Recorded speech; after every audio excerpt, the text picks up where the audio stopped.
Good morning बच्चों, क्या हाल चाल है। आई होप कि आप अच्छे होंगे और अच्छे से सब्जेक्ट्स को एंजॉय करके हुए पढ़ रहे होंगे और अपनी पढ़ाई को कंटिन्यू रखिए। और हम लोग लगातार आपसे इंटरेक्ट हो रहे हैं।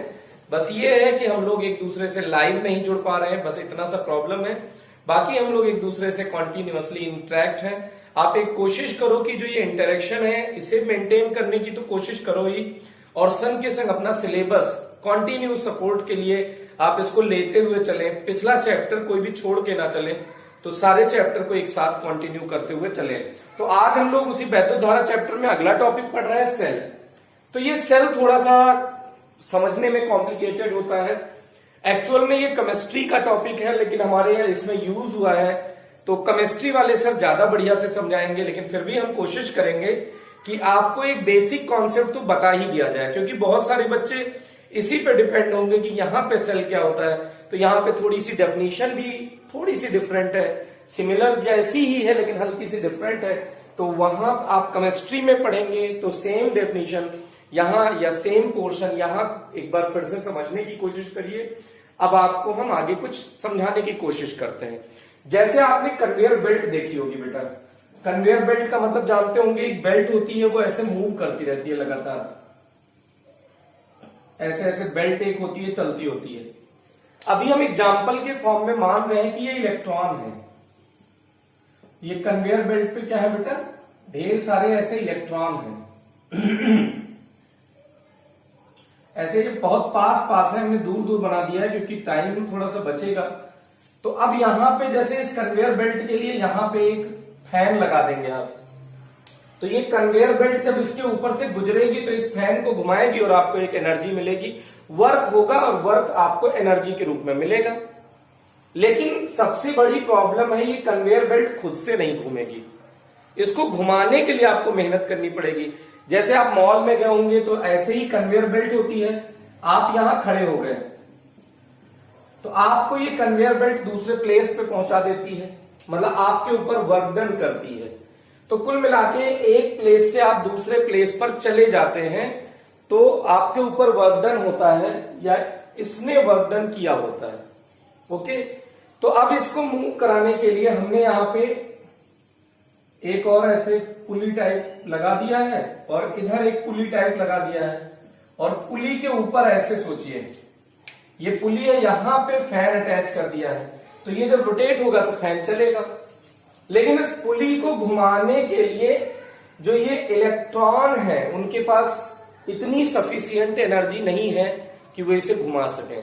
तो इसके लिए हमने एक एनर्जी का सोर्स, एनर्जी का डब्बा लगा दिया। क्या लगा दिया बेटा, एनर्जी का डब्बा। अब ये क्या करेगा, ये इलेक्ट्रॉन को ऐसे खींचेगा। अब ये इलेक्ट्रॉन ऐसे खींचेगा तो इसको मान लो इस इलेक्ट्रॉन को यहां से इसने खींचा यहां तक, तो ये सारे इलेक्ट्रॉन, छोटे छोटे इलेक्ट्रॉन एक दूसरे से जुड़े हैं। यही वाला इलेक्ट्रॉन यहां जाके फैन नहीं घुमा रहा है, इसको जैसे इधर पुल करेगा ये पूरा बेल्ट घूम जाएगा और उधर का इलेक्ट्रॉन, यहां का भी इलेक्ट्रॉन घूम जाएगा और ये फैन चल जाएगा। मतलब ये एनर्जी जो ट्रांसफर होती है इम्पल्स के फॉर्म में होती है, छोटे छोटे पल्सेस के फॉर्म में। तो यहां से ये मूवमेंट ऐसे आया। तो कुल मिला के ये जो डब्बा लगा हुआ है ये एनर्जी प्रोवाइड कर रहा है इलेक्ट्रॉन को मूव करने के लिए। तो इसी को हम अभी आगे केमिस्ट्री या फिजिक्स की भाषा में इसी का नाम हम लोग सेल देंगे। तो सेल अपने पास से ऊर्जा देता नहीं है, तो सेल के लिए ये शब्द कहना कि वो ऊर्जा प्रदान करता है, गलत बात है। सेल क्या होता है, उसको इलेक्ट्रॉन को जो उसके पास एनर्जी का लॉस होता है, मतलब ये अपने पास से नहीं देता है, उसी इलेक्ट्रॉन की ताकत को बढ़ा देता है और इलेक्ट्रॉन चलने लगता है। ये क्या करता है बेटा, इलेक्ट्रॉन की ताकत को बढ़ा देता है और इलेक्ट्रॉन के उसी मूवमेंट में वो एनर्जी आ जाती है जिसके कारण वो इलेक्ट्रॉन पूरे सर्किट में मूव करने लगता है। तो कुल मिला के ये वर्क किसका है, सेल का। अब इसी को हम लोग थोड़ा सा अच्छे से समझने की कोशिश करते हैं। अब यहां पे आप थोड़ा सा फोकस करिएगा।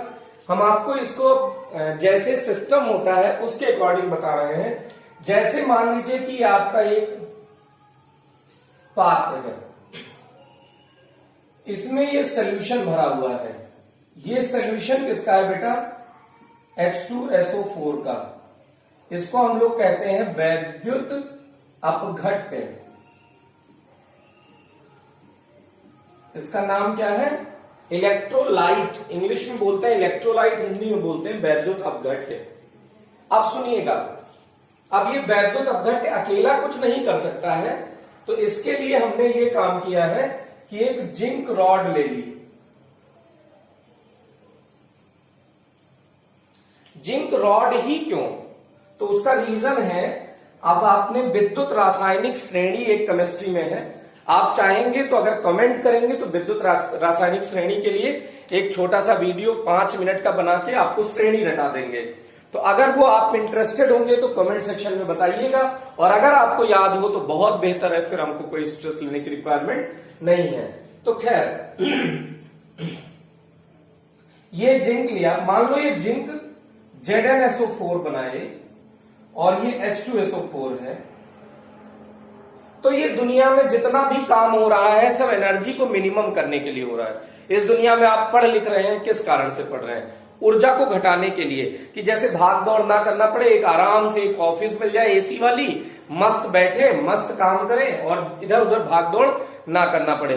तो ये जितना भी काम इस दुनिया में हो रहा है सब ऊर्जा को घटाने के लिए हो रहा है। अब ऊर्जा कैसे घटेगी इसका एग्जाम्पल देखिएगा। मान लीजिए कि जैसे इसकी एनर्जी -15 है, समझाने के फॉर्म में लिख रहे हैं, और इसकी एनर्जी -20 है, तो इसको जब +20 एनर्जी दोगे तब इसकी नेट एनर्जी 0 होगी। सॉरी ये उल्टा लिख दिया, Zn के लिए ज्यादा होगी, ये -20 और ये 15, ये -15। तो अगर इसको प्लस करना है, मतलब इसको नेट एनर्जी 0 देनी है, तभी ये रिएक्शन होगा, तो इसे +20 देनी पड़ेगी तब 0 होगा, और इसे +15 ही दे दोगे तब 0 हो जाएगा। तो आसानी से टूटने वाला कौन है? H2SO4। कम एनर्जी दे रहे हो, टूट रहा है।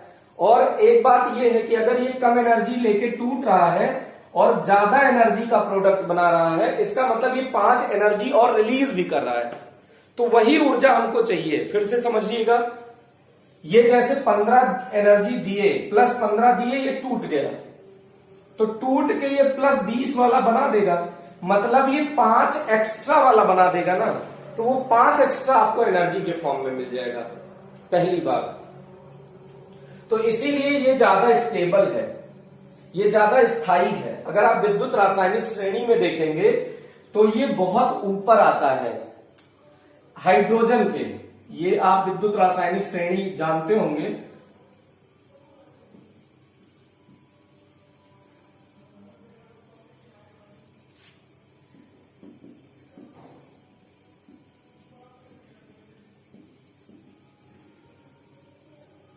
अभी भी नहीं आया हाइड्रोजन, देखिए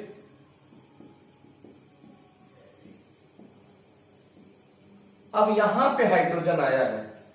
अब ये आप देखिए जिंक कहां है, हाइड्रोजन ये इसके नीचे लाइन, जगह की कमी के कारण हमने लिख दिया बेटा।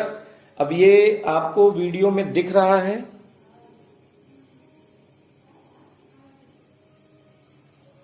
ये थोड़ा सा नहीं लिख रहा होगा, अगर इसको तो इसको हम ऊपर लिख देते हैं।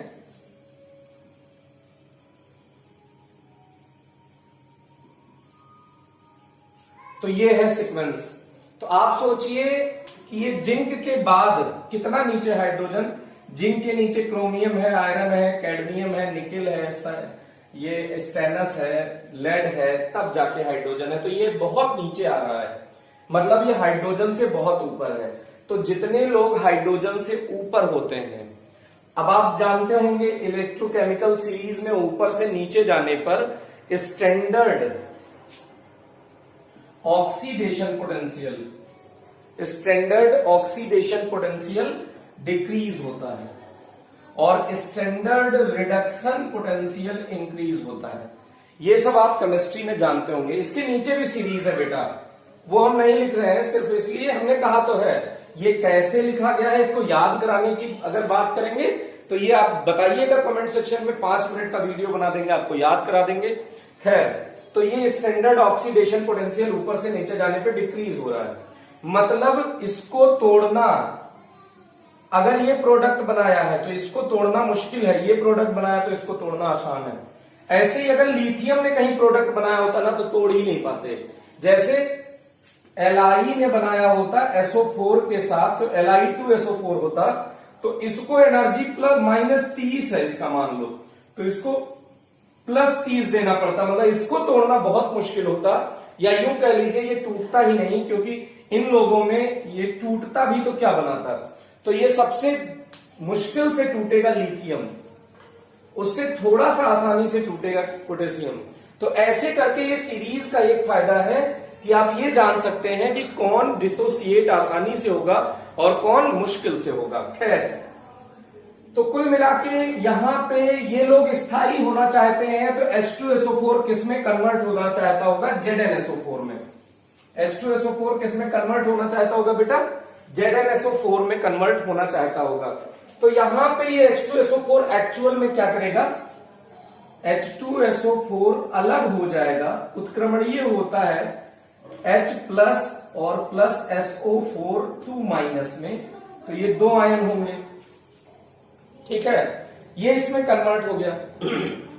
अच्छा, ये किसकी रॉड तुमने ली है? जिंक की रॉड ली है। आपने अगर फिजिक्स पढ़ी होगी तो आप जानते होंगे कि बल हमेशा 2 आयनों के मध्य लगता है, 2 आवेशों के मध्य लगता है। जिंक तो उदासीन है बेटा, ये काहे को बल लगाएगा या काहे को बल महसूस करेगा? तो उदासीन और आयन, इसके बीच में H प्लस और SO4 माइनस है कि नहीं है? H प्लस भी है और SO4 माइनस भी है, तो ऐसे ये आयन होंगे। तो ये इससे, ये देखो माइनस है, ये प्लस है, इस पे जब कोई आवेश नहीं तो इससे आकर्षण होगा क्या? खुद ही सोचो, नहीं होगा, क्योंकि आपने कूलाम बल पढ़ा है, ये आवेशों के मध्य लगता है बेटा, किन्हीं तो आवेश होंगे उनके मध्य ही बल लगेगा, तो इसमें कोई आकर्षण या प्रतिकर्षण नहीं होगा। लेकिन अभी क्या है, दुनिया में जितने लोग हैं सब स्टेबल होना चाहते हैं, तो उस स्टेबिलिटी के लिए ध्यान दीजिएगा, उस स्टेबिलिटी के लिए ये जो सल्फेट है वो चाहेगा कि ये जिंक पॉजिटिव हो जाए, तो ये सल्फेट उधर चला जाए, तो जिंक पॉजिटिव होना चाहता है। तो जो Zn है बेटा, ये Zn2+ में कन्वर्ट होना चाहता है, तो Zn किस में कन्वर्ट हो गया? Zn2+ में, जैसे सल्फेट में डुबाया गया। अगर ये सल्फेट में नहीं डुबाया गया होता तो ये ऐसा नहीं होता, तो ये इसमें हो गया। अब इसने किया क्या है? अपने सारे इलेक्ट्रॉन को यहां से धक्का मार मार के ये सब इलेक्ट्रॉन कहां भेज दिया है? ये सारे इलेक्ट्रॉन अपने ऊपर भेज दिया है। ये सारे इलेक्ट्रॉन कहां भेज दिया है? ऊपर। ऐसे समझो कि बंदूक की गोली है, या ऐसे तनी हुई है, जैसे ही तुम खटका दबाओगे खट उड़ जाएगी, लेकिन एक्चुअल में वो बंदूक की गोली बिना खटका दबाए तो नहीं जाएगी। ऐसे ही समझ लीजिए जैसे पूरे सैनिक आपके तैयार है, एकदम आक्रमण जैसे बोलोगे गम गम शुरू हो जाएंगे, लेकिन दरवाजा बंद है, आक्रमण बोलने की देर है, तभी ये सब भागेंगे। मतलब सारे इलेक्ट्रॉन यहां पे इकट्ठे हो गए हैं, लेकिन ये यहां से हवा में जाएंगे नहीं, क्योंकि ये कुचालक है और ये चालक है, तो चालक से ये कुचालक में कूद के नहीं जाएंगे। मतलब सब एकदम लोड है, जरा सा मौका मिलेगा कूद जाएंगे। इसीलिए कहते हैं फिजिक्स की लैंग्वेज में कि जिंक निगेटिव पोटेंशियल पर आ जाता है। जिंक किस पर आ गया बेटा? निगेटिव पोटेंशियल पर। जिंक किस पर आ गया?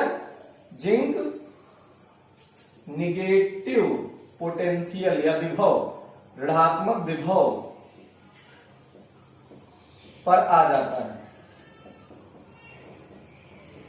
अब ऋणात्मक विभव पर आ गया का मतलब देखो, ये जिंक 2 काम कर रहा है साथ ही साथ। एक तो माइनस वाले को अपनी ओर खींचने लगा, जब इलेक्ट्रॉन यहां भेज दिया, इलेक्ट्रॉन जब निकल गया तो जिंक +2 बन गया ना, तो अब ये पॉजिटिव हो गया, तो ये SO4 को अपनी ओर खींचेगा, और संग के संग पॉजिटिव है तो पॉजिटिव को प्रतिकर्षित करेगा। तो इस प्रतिकर्षण के कारण ये 2H जो आयन है H+, वो इधर चलना शुरू हो जाएगा और सल्फेट इधर चलना शुरू हो जाएगा। तो अब देखो ये यहां इकट्ठे तो हैं, लेकिन इनको चलने का रास्ता नहीं दे रहे हैं। जैसे हम दरवाजा नहीं खोल रहे हैं, जब हम दरवाजा खोलेंगे बोलेंगे आक्रमण, शुरू हो जाएंगे सब लोग दौड़ते हुए, लेकिन जब तक दरवाजा बंद है क्या कोई जाएगा? तो आंसर नहीं जाएगा। तो अब इसके सुविधा के लिए हमने यहां पे एक नई रॉड डाल दी, कॉपर की रॉड। कौन सी रॉड बेटा? Copper rod. बढ़िया चालक होता है तो इसलिए हम कॉपर रॉड यूज करते हैं। तो कॉपर रॉड डाल दी। अब जो ये H प्लस आयन है, इन पे धक्का लगेगा तो ये इसकी तरफ जाएंगे ना, जाएंगे मतलब ये प्लस आया यहां इस प्लेट पे, तो इसको इलेक्ट्रॉन पसंद है ना, लेकिन एक्चुअल में कॉपर उदासीन है तो ये कुछ करेगा नहीं। तब तक हमने क्या किया, यहां पे एक बल्ब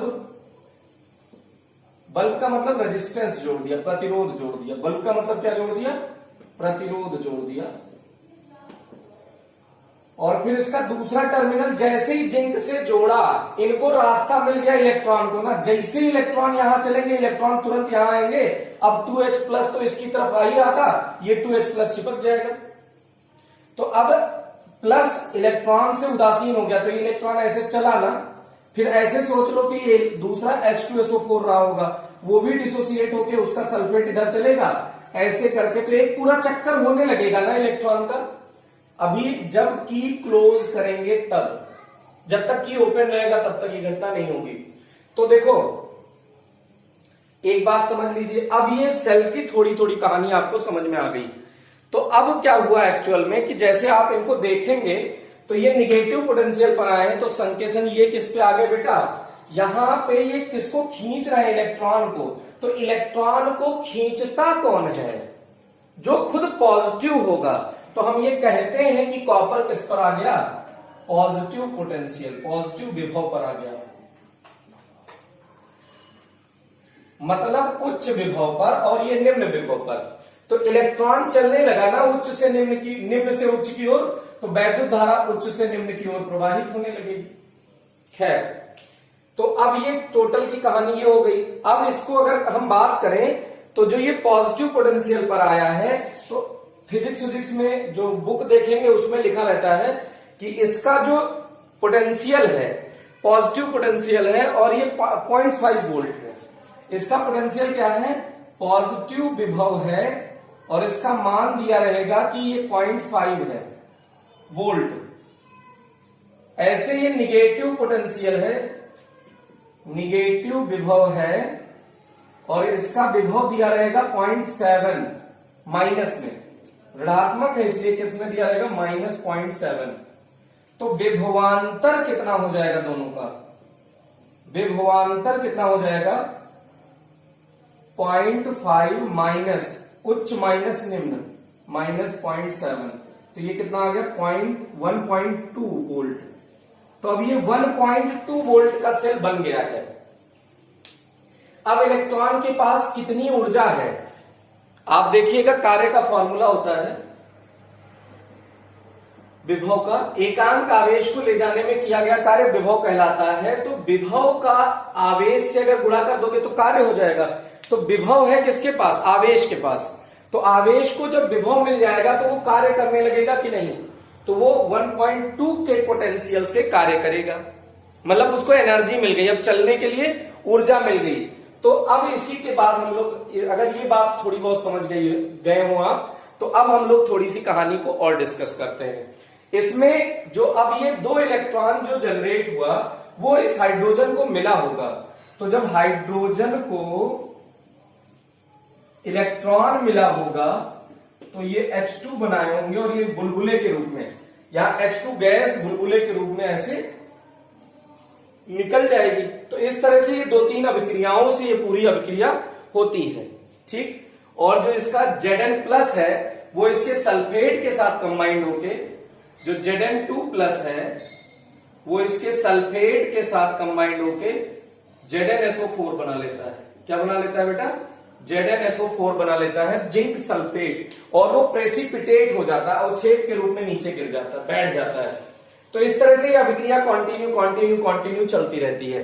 तो कुल मिलाकर सेल क्या है, ये वैद्युत ऊर्जा का स्रोत है। सेल क्या है बेटा, आप देखो बल्ब जलने लगा, या पंखा होता चलने लगता, या कोई भी मोटर होता घूमने लगता, तो ये वैद्युत ऊर्जा का स्रोत है। फिर से सुनिएगा, सेल क्या है? ये वैद्युत ऊर्जा का स्रोत है जो रासायनिक ऊर्जा को वैद्युत ऊर्जा में परिवर्तित करता है। यहाँ पे ये केमिकल ही तो है, सारे केमिकल ही किसमें कन्वर्ट हो गया है? इलेक्ट्रिकल में। ये बल्ब जलने लगा है। तो फिर से परिभाषा बोलिए सेल की। यह वैद्युत ऊर्जा का स्रोत है, ये वैद्युत ऊर्जा का स्रोत है जो रासायनिक ऊर्जा को वैद्युत ऊर्जा में परिवर्तित करता है, जो रासायनिक ऊर्जा को वैद्युत ऊर्जा में परिवर्तित करता है। तो ये सेल की परिभाषा लिख लीजिएगा आप। फिर उसके बाद सेल दो प्रकार का होता है, एक प्राथमिक सेल, एक द्वितीयक सेल। पहला कौन सा है बेटा? प्राथमिक सेल। और दूसरा कौन सा है? द्वितीयक सेल। तो प्राथमिक सेल किसे कहते हैं? वह सेल जो रासायनिक ऊर्जा को वैद्युत ऊर्जा में बदल देता है, परंतु ये वैद्युत ऊर्जा को रासायनिक ऊर्जा में परिवर्तित नहीं करता, तथा इसमें कुछ अल्प मान के समय तक धारा प्रवाहित होती है, अल्प समय तक धारा प्रवाहित होती है। फिर से, वैद्युत रासायनिक ऊर्जा को वैद्युत ऊर्जा में परिवर्तित कर देता है वह सेल जो रासायनिक ऊर्जा को वैद्युत ऊर्जा में परिवर्तित कर देता है। फिर से बोलिए, वह सेल जो रासायनिक ऊर्जा को वैद्युत ऊर्जा में परिवर्तित कर देता है तथा वैद्युत ऊर्जा को रासायनिक ऊर्जा में परिवर्तित नहीं करता तथा इसमें अल्प समय तक के लिए धारा प्रवाहित होती है, प्राथमिक सेल कहलाता है। ध्यान दीजिएगा, प्राथमिक सेल में अल्प समय तक के लिए धारा प्रवाहित होती है। जैसे आप बहुत सारा सेल लाते हैं, जैसे टॉर्च वॉर्च में देखा होगा, उसको दोबारा चार्ज नहीं कर सकते, तो उसकी लाइफ बहुत कम होती है, जैसे 1 महीना, 2 महीना, 3 महीना, इतने टाइम में वो खराब हो जाएगा। अब उसके बाद आता है द्वितीयक सेल। प्राथमिक के बाद कौन सा आता है? द्वितीयक सेल। तो प्राथमिक सेल में जैसे एग्जाम्पल है डेनियल सेल, मानक डेनियल सेल, शुष्क सेल। प्राथमिक सेल के एग्जाम्पल क्या है बेटा? डेनियल सेल, मानक डेनियल सेल, शुष्क सेल, ये सब प्राथमिक सेल के एग्जाम्पल है। ऐसे अब द्वितीयक सेल पे आते हैं। तो द्वितीयक सेल किसे कहते हैं? ये वो सेल होता है जो रासायनिक ऊर्जा को वैद्युत ऊर्जा में तो बदलता है तथा वैद्युत ऊर्जा को पुनः रासायनिक ऊर्जा के रूप में परिवर्तित कर देता है, द्वितीयक सेल कहलाता है। फिर से, रासायनिक ऊर्जा को वैद्युत ऊर्जा में परिवर्तित करता है तथा वैद्युत ऊर्जा को पुनः रासायनिक ऊर्जा के रूप में परिवर्तित कर देता है, द्वितीयक सेल कहलाता है। तो इसका एग्जाम्पल क्या है? सीसा संचायक सेल। कौन सा सेल? सीसा संचायक cell, lead nickel cell, lead PB nickel cell, lead nickel का सेल ले लेंगे या सीसा संचायक सेल ले लेंगे। तो ये सब कौन से सेल हैं बेटा? द्वितीयक सेल हैं।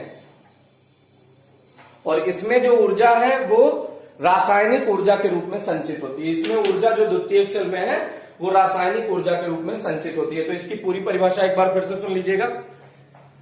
वह सेल जो रासायनिक ऊर्जा को वैद्युत ऊर्जा में बदलता है तथा पुनः वैद्युत ऊर्जा को, जैसे इन्वर्टर को चार्ज किए तो वैद्युत ऊर्जा ही तो रासायनिक ऊर्जा में स्टोर हो गई, तो पहले रासायनिक ऊर्जा को ये वैद्युत ऊर्जा में बदलता है, पुनः वैद्युत ऊर्जा को ये रासायनिक ऊर्जा में बदल लेता है तथा जो इसमें ऊर्जा संचित होती है वो रासायनिक ऊर्जा के रूप में संचित होती है। एग्जाम्पल क्या है बेटा? एग्जाम्पल के रूप में हमने बताया है कि ये सीसा संचायक सेल या लेड निकिल सेल इसका एग्जाम्पल है। तो ये थोड़ी सी चर्चा हो गई प्राथमिक सेल, द्वितीयक सेल। अब इससे संबंधित कुछ शानदार परिभाषाएं हैं, उसको समझने की कोशिश करिएगा। तो इसमें आता है पहला विद्युत वाहक बल। क्या आता है बेटा? विद्युत वाहक बल। तो मान लो कि इलेक्ट्रॉन है, समझना ये बहुत इंपॉर्टेंट है, पक्का कंफ्यूजन होगा। अगर ये बंद परिपथ है, परिपथ दो टाइप का होता है, खुला परिपथ और बंद परिपथ। खुला परिपथ का मतलब ये परिपथ अभी खुला है, अगर स्विच ऑन है, स्विच ऑफ है तो परिपथ खुला है, और अभी ये डॉट बना देंगे तो स्विच ऑन हो जाएगा और परिपथ बंद हो जाएगा। परिपथ बंद का मतलब पूरा परिपथ चल रहा है, चालू हालत में। तो जब परिपथ बंद है, अभी चर्चा किसकी हो रही है बेटा? जब परिपथ बंद है तो एकांक आवेश, जैसे इलेक्ट्रॉन को यहां से लीजिए और ये यहां से गया, यहां से गया, यहां से गया, यहां से गया, यहां से गया, यहां वापस आ गया ना, हाइड्रोजन ने उसको ले लिया, तो ये पूरा एक चक्कर हो गया कि नहीं हो गया? तो ये इसी को कहते हैं विद्युत वाहक बल। तो इसकी परिभाषा क्या है? फिर से देखिएगा, एकांक आवेश को बंद पथ में ले जाने में किया गया कार्य, मतलब यहां से शुरू किया हो ना तो यहीं तक आना चाहिए। एकांक आवेश को बंद पथ में ले जाने में किया गया कार्य विद्युत वाहक बल कहलाता है। विद्युत वाहक बल को इंग्लिश में कहते हैं ईएमएफ। फुल फॉर्म क्या होता है? Electromotive force.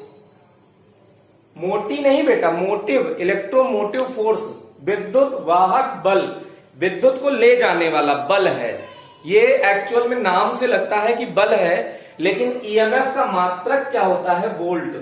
मात्रक क्या होता है बेटा? मात्रक होता है वोल्ट। विद्युत वाहक बल का मात्रक क्या है? वोल्ट। तो इसका मतलब है कि देखिएगा, जगह यहां पे है, ईएमएफ इक्वल्स W/Q। एकांक आवेश को ले जाने में, बंद पथ में ले जाने में किया गया कार्य विद्युत वाहक बल कहलाता है। फिर से बोलो, एकांक आवेश को बंद पथ में यहां से यहां तक पूरा ले जाने में किया गया कार्य विद्युत वाहक बल कहलाता है, और इसका मात्रक क्या होगा? वोल्ट होगा। तो समझने की कोशिश करिएगा।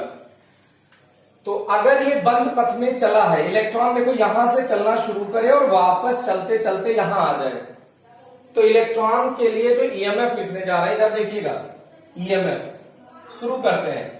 इलेक्ट्रॉन पहले मान लो यहां से यहां तक चला, तो इलेक्ट्रॉन यहां बीच में घोल है ना दोनों प्लेटों के मध्य, तो ये घोल इसे चलने देगा कि भीड़, घोल इसे रोकेगा। घोल का मतलब पानी। अब तुम पानी में चलोगे तो तुमको मुश्किल नहीं आएगी, और अगर तुम खाली जगह में चलो तो आसानी से चल लोगे। पानी की तुलना में आसानी से चल लोगे, लेकिन जब पानी में चलोगे तो मुश्किल से। तो ये इलेक्ट्रॉन को घोल में चला है तो मुश्किल आई है ना, लेकिन जब इलेक्ट्रॉन चलता है तो धारा बहती है। ये V ही तो है, E लिखा है या V लिखा है, अभी हम बता देंगे E और V में क्या अंतर है, अगली परिभाषा से क्लियर हो जाएगा।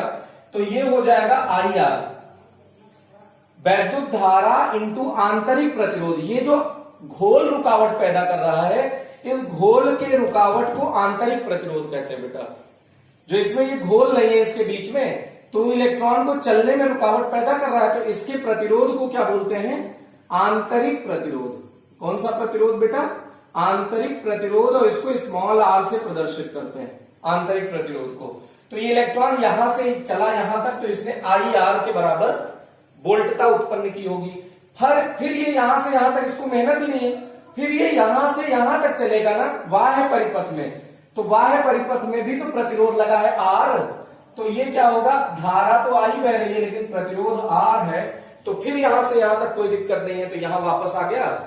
तो E बराबर IR प्लस IR, ये इसका फॉर्मूला हो गया। अब इस IR को V लिख सकते हो क्या? तो IR small r plus V E, ऐसे भी इस फॉर्मूले को लिखा जा सकता है। तो V बराबर E माइनस IR भी लिख सकते हैं। अब सुनिए, इसी में जब सेल खुले परिपथ में होता है, जैसे खुला परिपथ का मतलब ये सीन है, तो सेल के सिरों पर, जैसे यहां पर ये इलेक्ट्रॉन इकट्ठे हैं लेकिन वो जा पा रहे हैं क्या? तो सेल के सिरों पर भी तो वोल्टता एकत्रित हो गई है कि नहीं? सेल के सिरों पर ये इलेक्ट्रॉन इधर जाना चाहता है और ये कॉपर इलेक्ट्रॉन खींचना चाहता है। सुनना, ये जिंक इलेक्ट्रॉन भेजना चाहता है, कॉपर इलेक्ट्रॉन खींचना चाहता है। तो इलेक्ट्रॉन ये खींचना चाहता है कॉपर, तो ये पॉजिटिव पोटेंशियल पर है। जिंक इलेक्ट्रॉन भेजना चाहता है तो निगेटिव पोटेंशियल पर है। तो इसका मतलब इनके बीच में विभवांतर आ गया ना बेटा, समझ रहे हो ना? उच्च विभव निम्न विभव, तो विभवांतर आ गया कि नहीं? तो जब सेल खुले परिपथ में होता है तो इलेक्ट्रॉन तो चल नहीं पा रहा है, तो सेल के सिरों पर उत्पन्न विभवांतर को विद्युत वाहक बल कहते हैं। फिर से, जब सेल खुले परिपथ में होता है तो सेल के सिरों के मध्य उत्पन्न विभवांतर टर्मिनल वोल्टता, एक मिनट, जब सेल बंद परिपथ में होता है तो एकांक आवेश को ले जाने में किया गया कार्य क्या कहलाता है? विद्युत वाहक बल। और जब सेल खुले परिपथ में होता है तो सेल के सिरों के मध्य उत्पन्न विभवांतर को भी विद्युत वाहक बल कहते हैं। एक ये भी परिभाषा है, सेल के सिरों के मध्य उत्पन्न, जैसे ये सिरा है ये सिरा है, तो इसके मध्य विभवांतर पैदा हो गया है ना। ये समझ रहे हो कैसे पैदा हुआ? सारे इलेक्ट्रॉन एक जगह इकट्ठे हो गए हैं, सारे प्रोटॉन, मतलब ये इलेक्ट्रॉन खींचना चाहता है, ये इलेक्ट्रॉन देना चाहता है, तो विभवांतर पैदा हो गया ना।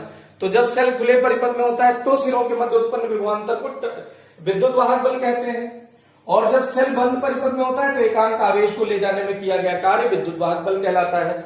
अब दूसरा, टर्मिनल वोल्टता। अगली परिभाषा क्या है बेटा, टर्मिनल वोल्टता। तो विद्युत वाहक बल अगर आप अच्छे से सीख गए हो, इसको थोड़ा सा इरेज कर रहे हैं जो आपके काम का हो, नोट कर लीजिए। बहुत ज्यादा इसमें काम का तो है नहीं, सिर्फ अधिकतर बातें समझाने के लिए हुई है। ये बहुत इंपॉर्टेंट परिभाषा है एग्जाम के दृष्टि से, विद्युत वाहक बल और टर्मिनल वोल्टता। ये बहुत कंफ्यूजन का पॉइंट है। तो फिर से सुन लो बेटा, जब सेल बंद परिपथ में होता है तो एकांक आवेश को बंद पथ में ले जाने में किया गया कार्य विद्युत वाहक बल कहलाता है। और जब सेल खुले परिपथ में होता है तो सेल के सिरों के मध्य उत्पन्न विभवांतर को विद्युत वाहक बल कहते हैं। ठीक, अब इसको बंद कर दीजिए। तो देखिए, अब पूरा यहां से यहां तक घोल के अंदर का ना लीजिए, सिर्फ बाहर बाहर का ले लीजिए इलेक्ट्रॉन को यहां से यहां जाने के लिए। तो जब सेल बंद परिपथ में होता है तो भी तो सेल के सिरों के मध्य विभवांतर है, तभी तो इलेक्ट्रॉन चल रहा है बेटा। तो सेल के सिरों के मध्य उत्पन्न विभवांतर को टर्मिनल वोल्टता कहते हैं। ध्यान दीजिएगा, जब सेल बंद परिपथ में होगा तो जो सिरों के मध्य विभवांतर है वो टर्मिनल वोल्टता कहलाएगी, और जब सेल खुला परिपथ में है तो सेल के सिरों के मध्य विभवांतर विद्युत वाहक बल कहलाएगा। फिर से समझिएगा, अभी सेल खुले परिपथ में है ना, तो यहां ताकत तो इकट्ठी हो चुकी है ना, इलेक्ट्रॉन तो इकट्ठे हैं, इलेक्ट्रॉन खींचने की ताकत इकट्ठी हो चुकी है, बस इनको रास्ता नहीं मिला है। तो विभवांतर तो पैदा हो गया है ना बेटा। तो जब सेल खुले परिपथ में होगा तो सेल के सिरों के मध्य उत्पन्न विभवांतर को विद्युत वाहक बल कहते हैं, खुला परिपथ है। और जैसे ही बंद परिपथ कर दोगे तो सेल के सिरों के मध्य उत्पन्न विभवांतर को टर्मिनल वोल्टता कहते हैं। जब सेल बंद परिपथ में है तो सिरों के मध्य उत्पन्न विभवांतर को टर्मिनल वोल्टता कहते हैं। टर्मिनल वोल्टता को ही V से प्रदर्शित करते हैं। तो इसी वाले फॉर्मूले से E बराबर I R plus I small r, तो इसको V लिख सकते हैं। इसीलिए आज तक तुम V इक्वल्स आई आर पढ़े हो। तो जो V इक्वल्स आई आर तुम पढ़े हो, ये तुम पढ़े हो टर्मिनल वोल्टता। ये क्या पढ़े हो बेटा, टर्मिनल वोल्टता। तो उसको तुम वोल्टता ही कह रहे थे या विभव कह रहे थे। तो ये थोड़ा सा क्लियर होना चाहिए कि सेल में इतना है, इसको हम लोग टर्मिनल वोल्टता कहते हैं।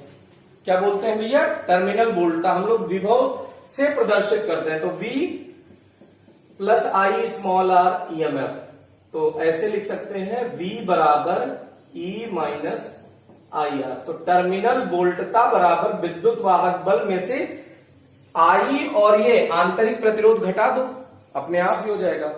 फिर से सुन लीजिएगा, परिभाषा विद्युत वाहक बल की दो है। कंफ्यूजन बहुत है इसलिए बार बार बोल रहे हैं। एकांक आवेश को बंद पथ में ले जाने में किया गया कार्य विद्युत वाहक बल कहलाता है, एक परिभाषा। तो विद्युत वाहक बल को E से प्रदर्शित करते हैं। ऐसे बनाइएगा, ऐसे मत बनाइएगा बेटा, ठीक है। तो E equals W upon Q, एकांक आवेश को बंद पथ में ले जाने में किया गया कार्य विद्युत वाहक बल कहलाता है, विद्युत वाहक बल कहलाता है। ये तो एक परिभाषा हो गई। अब एकांक आवेश को जब यहां से यहां तक ले जा रहे हो तो किन किन मुसीबतों का सामना करना पड़ा। तो पहले जब इलेक्ट्रॉन यहां से उठाए तो ये घोल में रुकावट पैदा होगी। जैसे द्रव है तो द्रव इलेक्ट्रॉन को चलने से रोकेगा, तो जो इलेक्ट्रॉन को चलने से रोकेगा तो वो आंतरिक प्रतिरोध कहेंगे। तो E बराबर वैद्युत धारा इंटू आंतरिक प्रतिरोध। लेकिन यहां से यहां तक कोई दिक्कत नहीं, कोई प्रतिरोध नहीं, लेकिन यहां से यहां तक जाने के लिए प्रतिरोध है ना भाई। तो धारा प्लस बाह्य प्रतिरोध, ये हो गया। अब ये फिर से यहां तक, यहां से यहां तक जाने में कोई दिक्कत नहीं है। तो E बराबर I R plus I R हो जाएगा कि नहीं हो जाएगा। अब यहां से चाहो तो आई कॉमन ले लो, आर प्लस आर। ये किसके लिए लिख रहे हैं, विद्युत वाहक बल के लिए एक परिभाषा। विद्युत वाहक बल की दूसरी परिभाषा क्या है, जब सेल खुले परिपथ में होता है तो सेल के सिरों के मध्य विभवांतर को विद्युत वाहक बल कहते हैं। अब आता है दूसरी परिभाषा टर्मिनल वोल्टता की। किसकी परिभाषा आती है बेटा, टर्मिनल वोल्टता की। तो टर्मिनल वोल्टता में बहुत ज्यादा सुधार नहीं है, बस सेल जब बंद परिपथ में होता है तो जो सिरों के मध्य उत्पन्न विभवांतर है ना, उसको टर्मिनल वोल्टता कहते हैं। इसे कैपिटल V से प्रदर्शित करते हैं। ठीक भाई, तो V बराबर अगर निकालना हो तो V बराबर E माइनस आई आर आ जाएगा कि नहीं। तो ये टर्मिनल वोल्टता का सूत्र प्राप्त कर लिया हमने। तो अब इसके बाद हम लोग आंतरिक प्रतिरोध की परिभाषा पढ़ लेते हैं। किसकी परिभाषा पढ़ लेते हैं बेटा? आंतरिक प्रतिरोध की परिभाषा। जो हम बोल रहे हैं उसको लिखते जाइएगा। आंतरिक प्रतिरोध स्मॉल आर से प्रदर्शित करते हैं। ठीक है भाई। तो एकांक आवेश को लीजिए और वैद्युत अपघट्य, ये वैद्युत अपघट्य ही तो है। तो वैद्युत अपघट्य में एक सिरे से दूसरे सिरे तक ले जाने में, जैसे एक प्लेट से दूसरे प्लेट तक जो ले जाने में आपको रुकावट उत्पन्न हुई है, मार्ग में उत्पन्न बाधा हुई है, उसी को क्या बोलते हैं? सेल का आंतरिक प्रतिरोध बोलते हैं। तो फिर से, एकांक आवेश को वैद्युत अपघट्य के अंदर एक सिरे से दूसरे सिरे तक ले जाने में उत्पन्न रुकावट या अवरोध को सेल का आंतरिक प्रतिरोध कहते हैं। फिर से सुनिएगा, इलेक्ट्रॉन को जब यहां से यहां तक लाओगे तो मुश्किल आएगी कि नहीं आएगी, तो उसी को परिभाषा करिए। एकांक आवेश को वैद्युत अपघट्य, ये क्या भरा हुआ है बेटा? वैद्युत अपघट्य। तो एकांक आवेश को वैद्युत अपघट्य के अंदर एक सिरे से दूसरे सिरे तक ले जाने में जो अवरोध है या बाधा है, उसी को सेल का आंतरिक प्रतिरोध कह रहे हैं। तो सेल का आंतरिक प्रतिरोध, इसके सूत्र का निगमन देख लीजिए। आंतरिक प्रतिरोध का सूत्र क्या है? तो पहले तो यही फॉर्मूला, V बराबर E माइनस आई आर। तो आई आर अपन को चाहिए, तो इसको इधर ले आओ, I R equals V minus E. शुरू यहीं से करेंगे, ये वाली लाइन, फिर ये वाली लाइन, फिर ये वाली, फिर ये वाली, फिर ये वाली। अब हम लोग R इक्वल्स लिख सकते हैं ना, V minus E upon I. एक फॉर्मूला ये है। अब इसी को थोड़ा सा और मॉडिफाई कर लो, तो I बराबर V बाई आर लिख सकते हो कि नहीं? V माइनस ई, इस I की जगह पे V बाई आर लिख दिया। अरे लिख सकते हैं ना बेटा। अब इसको पलट के ऊपर भेज दीजिए R को, तो V minus E upon V into R ऊपर चला गया। अब अलग अलग कर दीजिए, V बटे V माइनस E बटे V। ये गलत तो नहीं लिख दिया? गलत लिख दिया है। इसको इधर लाओगे तो इसको उधर ले जाओगे ना, तो E माइनस V हो जाएगा। कैलकुलेशन थोड़ी सी एरर हो गई है। आई आर इधर लिए पॉजिटिव, तो V इधर ले जाओगे तो निगेटिव हो जाएगा ना, तो E माइनस V होगा। तो R बराबर क्या हो जाएगा? E minus V upon I. एक फॉर्मूला। अब I की जगह V बाई आर लिख सकते हो, तो R equals E minus V upon V upon R। R को पलट के ऊपर भेज दो, तो E minus V upon V into R। तो E बटे V माइनस V बटे V इंटू R। तो एक फॉर्मूला R का ये भी आ गया, E बटे V माइनस 1 इंटू R। ये इतना ओम। प्रतिरोध का मात्रक क्या होगा बेटा? ओम। तो ये एकदम डिट्टो डेरिवेशन है, जैसे कि हम लोगों ने पीछे वाला डेरिवेशन किया था। तो ये हो गया। इसके बाद आप देखिएगा, अब आंतरिक प्रतिरोध को प्रभावित करने वाले कारक, आंतरिक प्रतिरोध को प्रभावित करने वाले कारक। तो इसको याद करने का तरीका आपको डायरेक्ट बता देते हैं, CID अपॉन AT। कैसे याद करोगे बेटा? CID upon AT। C माने कंसंट्रेशन, C माने कंसंट्रेशन माने सांद्रता। तो अगर इसकी सांद्रता मतलब गाढ़ापन बढ़ा दोगे तो आंतरिक प्रतिरोध बढ़ जाएगा। भाई खुद ही सोचो, एक पानी में तुम्हें चलना हो, एक दलदल मिट्टी चलना हो, तो दलदल मिट्टी में कठिन होगा ना चलना, क्योंकि गाढ़ा हो गया वो। तो जैसे जैसे कंसंट्रेशन बढ़ाओगे आंतरिक प्रतिरोध बढ़ेगा। तो पहला बात, सांद्रता पर आंतरिक प्रतिरोध निर्भर करता है। आई माने वैद्युत धारा। अगर धारा बढ़ाओगे तो धारा का मतलब ठक ठक ठक इलेक्ट्रॉनों को तेज चला रहे हो, तो अगर धारा बहेगी तेज तो प्रतिरोध आंतरिक बढ़ जाएगा। अगर डी माने डिस्टेंस, दोनों प्लेटों के मध्य की दूरी बढ़ा दो, तो भैया अगर तुमको देखो ये ऐसे है, मान लो बीच में बहुत तगड़ी नदी है और तुमको तैरना आता है, तो यहां से यहां तक जाना आसान है ना। लेकिन अगर यहां से यहां कर दिए तो अब इतने पानी को तैरना पड़ेगा ना, तो आंतरिक प्रतिरोध बढ़ गया कि नहीं, रुकावट बढ़ गई कि नहीं। तो अगर डिस्टेंस बढ़ा दोगे तो आंतरिक प्रतिरोध बढ़ जाएगा। अब एरिया अगर बढ़ा दे, एरिया का मतलब जैसे ये प्लेट अगर ऐसे ऐसे दो प्लेट ले लिए लाइन वाली, ऐसे। अब इलेक्ट्रॉन को यहां से यहां तक चलना हो, इलेक्ट्रॉन को यहां से यहां तक चलना हो तो ये और किसी रास्ते पे आएगा, तो इसको घूम के इस प्लेट तक जाना पड़ेगा। लेकिन अगर ये तल होता एक ऐसा,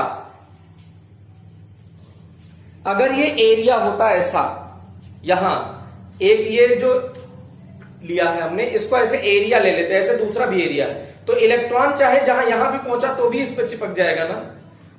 तो जैसे जैसे प्लेट का क्षेत्रफल बढ़ाओगे, इलेक्ट्रॉन घूमता घूमता यहां भी आया तो इसको छू लेगा, यहां भी छू लेगा, यहां भी छू लेगा, तो मतलब आसानी से पहुंच जाएगा ना। तो अगर एरिया बढ़ा दोगे तो आंतरिक प्रतिरोध घट जाएगा, एरिया बढ़ा दोगे तो आंतरिक प्रतिरोध घट जाएगा। अब आता है टेम्परेचर, टी माने क्या है, ताप। ताप बढ़ाओगे, अभी जैसे चाशनी है, चाशनी ले लो, गर्म कर दो तो वो पतली हो जाती है। तो पतली हो जाती है का मतलब थोड़ा सा गाढ़ापन घट जाता है, तो इलेक्ट्रॉन का चलना आसान हो जाएगा ना। तो अगर ताप बढ़ाओगे तो आंतरिक प्रतिरोध घटेगा, लेकिन ताप बढ़ाने का नुकसान है। ताप बढ़ाने से इलेक्ट्रॉन का वेग अगर बढ़ेगा तो धारा बढ़ जाएगी ना बेटा, धारा बढ़ने से फिर चीजें जल्दी गर्म होके खराब हो जाएंगी। तो कुल मिला के ताप बढ़ाने से आंतरिक प्रतिरोध तो घट जाएगा। आंतरिक प्रतिरोध अब आपको समझ में आ गया होगा कि दोनों प्लेटों के मध्य जो घोल है उसमें इलेक्ट्रॉन के चलने में जो मुश्किल आती है उसी को हम लोग आंतरिक प्रतिरोध कहते हैं। तो इसके साथ ये बैटरी और सेल से संबंधित बहुत सारी परिभाषाएं थी, बहुत इंपॉर्टेंट टॉपिक था। तो इससे रिलेटेड न्यूमेरिकल का डिस्कशन नेक्स्ट टर्न पे। तो आज के लिए इतना ही, थैंक यू। पढ़ते रहिए, मुस्कुराते रहिए और आगे बढ़ते रहिए।